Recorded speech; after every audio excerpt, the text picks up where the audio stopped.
to this video guys. Okay, welcome to my channel Mario Vlog TV. Meron tayong event party. Pupunta tayo ng UP Diliman, Quezon City. Ito, on the way na tayo. At syempre, nandito na tayo sa landmark.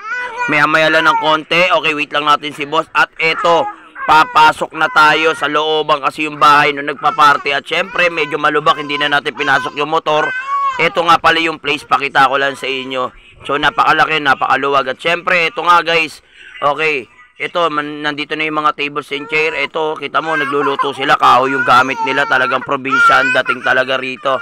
At ito na nga guys. Okay, so itatayo na nga ni Boss Romel yung kanyang basic backdrop kasi siya mag-aayos ng lobo. At pinakain na nga muna agad kami. At syempre, kahit wala pa kaming ginagawa, maraming salamat kay Daddy at sa kamag-anak ni Daddy. Okay, napakababait nila. At syempre, si Weng Weng, may chicken. Sana all, Okay, at syempre, pagkatapos namin kumain, ito, okay, nag-start na si Boss Romel gumawa ng lobo. Okay, at ako ay mag-aayos naman ng aking magic. At syempre, ito, nakabihis na rin ako kasi nga maaga yung start ng party. Binyag birthday to guys. Syempre, habang nag-aantay kami, ito, okay, chill-chill lang muna tayo at may mga bata na rin guys. At ito, yung ating maliit na bata, nagpa-picture sa amin. Picture daw siya sa clown. Ayan, kaya pinagbigyan natin syempre. Ano ba naman tayo? Picture lang yan, okay? At ito naman yung ating mga pagkain para sa mga bata natin. Napakaraming handa ni Daddy, sobra. Yung baboy niya, isang buong baboy, okay, kinatay. Kaya talagang yung bisita niya, 40 plus. Ito yung mga pa-prices natin. Ito rin yung cupcake, ayan. At syempre, ito rin yung kanyang cake. Napakagandang cake, 3 layers pa guys. So, at syempre, ito rin yung mga souvenir na mga ninong at ninang. At ito nga pala yung ayos ni Boss Romel. Napakalupit, ang ganda siya guys. So, shoutout nga pala kay Boss Romel. Alright, ito na nga pala yung mga bata natin. Dumating na nga rin pala yung bininyagan. Okay, ito na nga pala. Alright, napakagandang bata. At ito yung mga bisita natin. Shoutout lang natin yung mga bisita natin. Sinama ko na nga pala sila sa pagbablog. At syempre, ito yung Daddy, nakaputi. Ayan, kumakaway-kaway pa si Daddy.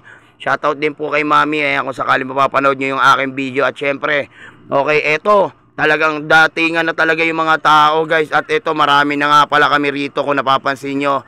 So ito na nga, nakabihis na rin kami at excited na nga rin pala kami mag-start. Dahil nga pala, bago pala kami mag-start, kakain muna sila siguro after 30 minutes after nilang kumain. Doon pa lang po tayo makakapag-start ng games. Ayan, okay. So video at picture taking muna kami ni Daddy and celebrant. At syempre, ito nga pala yung ating mga fans. Ayan, may mga fans pala tayo rito.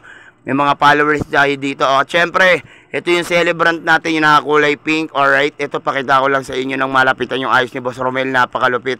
Okay, ito, ang dami ng tao. At ito, nag-start na nga pala yung kainan. Lunch time na nga po pala. At pagkatapos niyan 30 minutes, tsaka tayo mag-start ng kiddie party. Ito na nga, kompleto na lahat ng bisita ni Daddy. Kumaway rin sila ate. Shoutout po kila ate. At ito na nga yung mga bata. Baka sa mga mukha nila ang kasiyahan. Dahil nga, kita nila yung mga papremyo natin. Sobrang dami. At nag-start na nga tayo sa ating first game. Alright.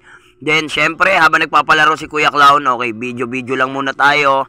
So, ayan. Okay, nakapagpalaro na nga pala tayo. Okay, first game and second games. At syempre, hindi lang po puro palaro, nagpasayaw rin tayo ng TikTok dance. Okay, hindi lang lalaki, pati babae. Okay, boys and girls ang ating pinagpasayaw. Siyempre, pagkatapos niyan guys, alright. So, dadako tayo sa ating eating time, okay. So, hindi ko na nakunan yung magic. Okay, better luck next time na lang guys. At syempre, pagkatapos niyan guys, okay, blowing up candle na pala at picture taking. Yan, okay. So, maraming salamat sa suporta. Salamat sa panonood. Thank you guys. Maraming salamat. Bye-bye.